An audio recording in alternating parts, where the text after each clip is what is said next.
Hi there.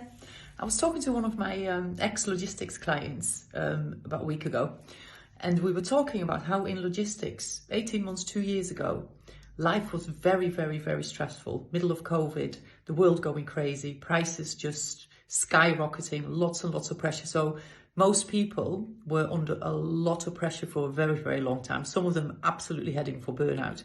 And other clients used to say, I didn't even have time for 2 years to go to the toilet. And anyway, so it's interesting, right? Because now things have calmed down a little bit. And so going from working 60 to 80 hours a week in a very, very stressful environment with no time for anything else, going to a 40 to 50 hour working week with a bit less stress feels great, right? Because actually it's way better than it was. But it's probably still not what you want. It's probably still working probably a few too many hours a week, right? So what we were talking about was, well, there's always cycles in everything. So for sure, there will be in a couple of years' time, maybe another cycle of very, very stressful circumstances in the logistics market or whatever market you might be in.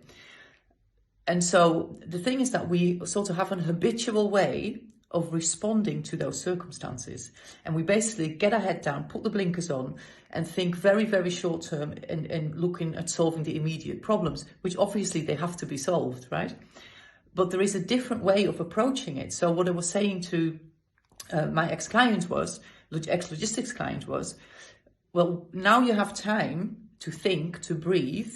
Why don't you use this time now to prepare yourself, so to prepare your mindset, so that when the difficult period comes up again, when the cycle turns again, you've actually got the tools in your toolkit to deal with it so that you're not going to get stressed, you're not going to end up working a load of hours, and you're not going to end up not doing all the stuff that you've been wanting to do for a long time, but maybe now you're starting to get round to. Anyway, it was a really interesting conversation. So the post today is about preventing rather than curing. And that absolutely is the case. So if you're wanting to find out more about, well, how do we use those mental muscles? How do we create a mindset that does not depend on what is happening in our outside world? A mindset that doesn't allow circumstances to dictate how we're feeling and how we're thinking and how we're acting. I'd love to talk to you. Really interesting conversation it was. And let me know, reach out and get your discovery call booked in. Make it a good day. See you later.